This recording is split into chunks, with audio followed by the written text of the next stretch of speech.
Você já parou para pensar que o brasileiro médio ganha cerca de R$ 3.200? Agora me responda.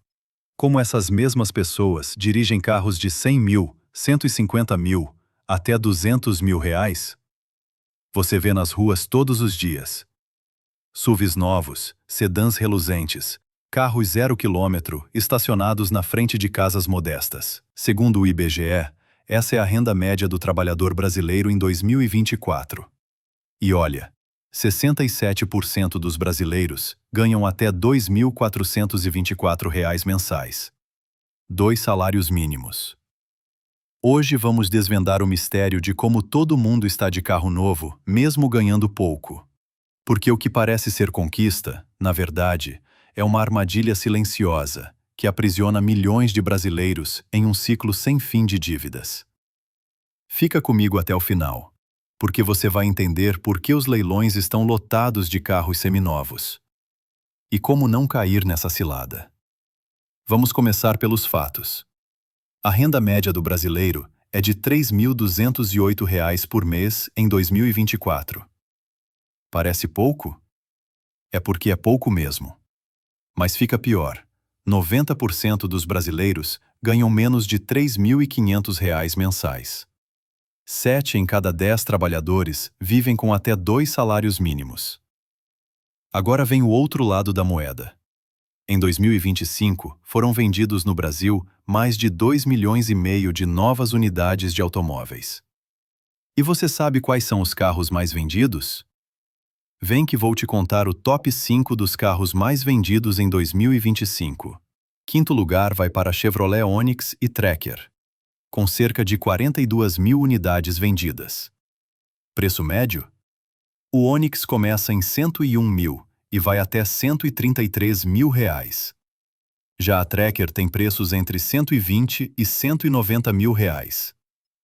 Em quarto lugar, temos Fiat Strada, com 44 mil unidades vendidas. Preço? Entre 112 e 150 mil reais.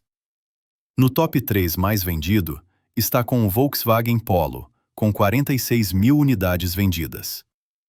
E tem o menor preço desse ranking. Começa em 95 mil reais e pode chegar até 136 mil no modelo top de linha. E em segundo lugar, temos o Honda HR-V, com 48 mil unidades vendidas. Valor? R$ 166 mil reais na básica e 214 mil na versão mais completa. E o campeão absoluto? Hyundai Creta, com 58 mil unidades vendidas, com preços entre 154 a 200 mil reais. Agora faça a conta comigo. Um brasileiro que ganha R$ 3.200 por mês precisaria trabalhar 3 anos inteiros, sem gastar absolutamente nada, para comprar à vista um Polo de 95 mil reais. 3 anos sem comer, sem pagar aluguel, sem nada. Impossível, certo? Então como isso acontece? A resposta está em uma palavra mágica que o vendedor sussurra no seu ouvido: financiamento. E aqui começam as estatísticas assustadoras. Quase 50% de todos os carros vendidos no Brasil são financiados. Isso mesmo, metade. Em 2025, foram 7,3 milhões de veículos financiados, o maior resultado em 14 anos, segundo a B3. Uma pesquisa da Web Motors revelou que 47% dos brasileiros preferem o financiamento parcial. Apenas 32% compram à vista. Os outros 15% fazem financiamento total e 6% optam por consórcio. Mas aqui está o problema. As pessoas entram no financiamento olhando apenas para a parcela. Ah, cabe no meu orçamento, é só R$ 1.800 por mês. Mas ninguém olha o valor total que vai pagar. Vamos fazer uma simulação real com as taxas de 2026. O Banco Central informa que a taxa média para a pessoa física está em 26,61% ao ano. Gente, 26% é uma taxa muito alta. Isso dá aproximadamente 1,99% ao mês. Imagine que você quer comprar um Honda HR-V, um dos mais vendidos, por 163 mil. Você dá uma entrada de 20%, 32.600. Sobram 130.400 para financiar em 60 meses, 5 anos. Com a taxa de 1,99% ao mês, sua parcela ficaria em aproximadamente R$ 3.150. Poxa, cabe no meu orçamento, você pensa. Mas ao final de 5 anos, você terá pago R$ 189 mil em parcelas. Somando com a entrada de R$ 32.600, o total chega a R$ 221.600. Você comprou um carro de R$ 163 mil, mas pagou R$ 221.600. São R$ 58.600 de juros puros. Você pagou 36% a mais que o valor do carro. E tem gente financiando em 7, 8 anos, com juros ainda mais altos. Quanto mais você estica o prazo, mais juros você paga. E 2026 não está fácil. A taxa Selic está nas alturas. As projeções indicam que ela deve ficar próxima de 12,25% ao ano. Quando a Selic sobe, todos os juros sobem junto.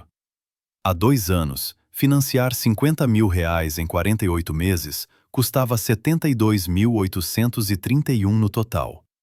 Hoje, com os juros atuais, esse mesmo financiamento custa R$ 79.840, quase R$ 7 mil a mais. Isso significa que o brasileiro está pagando cada vez mais caro pelo mesmo carro. E mesmo assim, os financiamentos não param de crescer. Por quê? Porque a indústria automotiva e os bancos descobriram a fórmula perfeita. Faça a parcela caber no bolso, estique o prazo, e o brasileiro embarca. Mas a história não termina aqui. O pior ainda está por vir. Enquanto você está pagando esse financiamento caríssimo, algo terrível acontece silenciosamente. O carro está perdendo valor. Muito valor. Um carro zero perde até 25% do seu valor logo no primeiro ano. Isso mesmo. Você sai da concessionária e já perdeu R$ 40 mil se o carro custou R$ 160 mil. Nos anos seguintes, a depreciação continua entre 10% e 15% ao ano. Vamos voltar ao nosso exemplo do Honda HR-V de 163 mil. Assim que você tira o carro da concessionária, ele já perde R$ 40.700 de valor no primeiro ano e passa a valer R$ 122 mil. No segundo ano, o carro perde mais R$ 12 mil de valor de mercado. A partir daí, todos os anos, o seu Honda HR-V novo perde em média de R$ 8 a R$ 10 mil de mercado. Quando você terminar de pagar as 60 suadas parcelas, terá desembolsado R$ 221 mil. Por um carro que agora vale apenas R$ 80 mil. Você perdeu R$ 140 mil com essa decisão, ou seja, mais de R$ 140 mil evaporaram. Mas espera, tem mais custos que ninguém te conta. O financiamento é só a ponta do iceberg. Ter um carro custa muito mais do que a parcela mensal. Vamos listar. O IPVA. Para um carro de 163 mil, fica em torno de 6.520. Parcelado, isso dá R$ 543 por mês. Já o seguro, para esse tipo de carro, é algo em torno de R$ 3.000 a R$ 5.000 por ano, o que dá uma média de mais R$ 350 mensais. Vai somando aí comigo.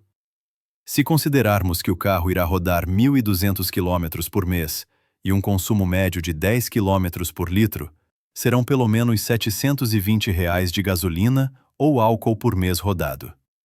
Rodando bastante com o carro, será necessário realizar manutenções, como revisões, trocas de óleo, pneus, alinhamento, peças. Vamos considerar uma média de R$ 200 a R$ 400 por mês. Em São Paulo, Rio de Janeiro e outras capitais, é muito comum usar estacionamento para deixar o carro no trabalho ou quando vai a restaurantes. Então vamos considerar mais R$ 400 a R$ 600 de estacionamento todos os meses. E por fim, o licenciamento, que custa mais ou menos R$ 200 anuais, cerca de R$ 17 por mês. Somando tudo, temos total de custos mensais, R$ 5.580. Naturalmente, nem todos os custos aparecem todos os meses. Essa é uma média para facilitar a conta. Se você se organizar financeiramente para manter o carro, vai ver que ao final de um ano é mais ou menos esse valor que custará ao mês manter uma SUV, por exemplo. Para o brasileiro médio que ganha R$ 3.000 por mês, manter um carro com custo médio mensal de mais de R$ 5.000 é inacreditável. E estamos vendo a todo momento carros novos na rua, porque tem uma verdade importante de ser dita. O brasileiro trata carro como status. Carro novo é símbolo instantâneo de sucesso. É vaidade pura, é validação social. As pessoas olham para o seu carro e te julgam. Carro novo? Esse cara está bem de vida. Carro velho? Coitado, deve estar passando dificuldade. É cruel, mas é real. E a indústria sabe disso. As concessionárias sabem disso. Os bancos sabem disso. Eles não vendem transporte. Eles vendem sonho, status, identidade. Resultado? As pessoas trocam de carro antes mesmo de terminar de pagar o anterior. Emendam um financiamento no outro. É o ciclo eterno da dívida automotiva. Você terminou de pagar 3 anos de um financiamento de 5 anos e já pensa, está na hora de trocar. Olha esse modelo novo. E olha só, a gente usa seu carro como entrada. O que parece uma boa oportunidade é na verdade uma cilada. Porque você pega o saldo devedor do carro antigo, joga no financiamento do carro novo, adiciona mais 60 meses de parcelas e pronto, você está preso novamente. Tem gente que vive 10, 15, 20 anos nesse ciclo. Sempre devendo, sempre pagando, nunca conquistando patrimônio de verdade. E aqui vai a verdade mais dura. Você acha que é dono do carro? Não é. O banco é. Enquanto aquele carro estiver financiado, ele tem alienação fiduciária. Isso significa que se você atrasar algumas parcelas, o banco pode buscar e apreender o veículo. E isso acontece mais do que você imagina. Os leilões de veículos no Brasil estão lotados de carros seminovos, muitos com menos de 3 anos de uso. Carros que foram retomados porque os donos não conseguiram pagar. São pessoas que entraram naquele financiamento achando que dava, mas aí veio uma emergência, alguém ficou desempregado, as contas apertaram, e o banco levou o carro. E sabe o pior? Mesmo depois de perder o carro, a pessoa ainda pode ficar devendo. Porque o banco vende o carro no leilão por um valor menor, e se esse valor não cobrir a dívida total, o ex-proprietário fica com o saldo devedor. Você perde o carro e continua devendo. É devastador. Segundo dados recentes, a inadimplência no financiamento de veículos está alta, mesmo com taxas menores que outros tipos de crédito. As pessoas estão no limite. Então, o que fazer? Como escapar desse ciclo vicioso? Primeira recomendação: não compre carro novo se você ganha até 5.000 por mês. Sério, não cabe no seu orçamento de forma saudável. Considere carros usados com 3 a 5 anos, que já passaram pela maior depreciação. Segunda dica: se for financiar, dê a maior entrada possível. No mínimo 50%. Isso reduz drasticamente o valor dos juros que você vai pagar. Terceiro ponto: não comprometa mais de 20% da sua renda com a parcela do financiamento. E lembre-se, isso é só a parcela. Você ainda terá todos os outros custos. Quarto, compare taxas entre bancos, cooperativas de crédito e financeiras das montadoras. Uma diferença de 0,5% ao mês pode significar milhares de reais ao longo do contrato. Quinto, fuja do prazo longo. Quanto mais você estica, mais juros paga. O ideal é não passar de 48 meses. Sexto, faça as contas de verdade. Some tudo: parcela, seguro, IPVA, combustível, manutenção, estacionamento. Se esse valor passar de 30% da sua renda familiar, você não pode comprar esse carro. Busca por alternativas mais dentro da sua realidade. Sétima dica: questione suas motivações. Você precisa desse carro novo ou você quer impressionar os outros? Porque status não paga conta e dívida não é conquista. Oitavo toque: construa uma reserva de emergência primeiro. Tenha 6 meses de despesas guardadas antes de assumir qualquer financiamento. Porque a vida acontece e você precisa estar preparado. Se você gostou desse conteúdo, deixa o like, compartilha com alguém que precisa ouvir isso e se inscreve no canal. Toda semana tem vídeo novo sobre educação financeira para você tomar decisões melhores com o seu dinheiro. E me conta aqui nos comentários: você já caiu na armadilha do financiamento de carro? Como foi sua experiência?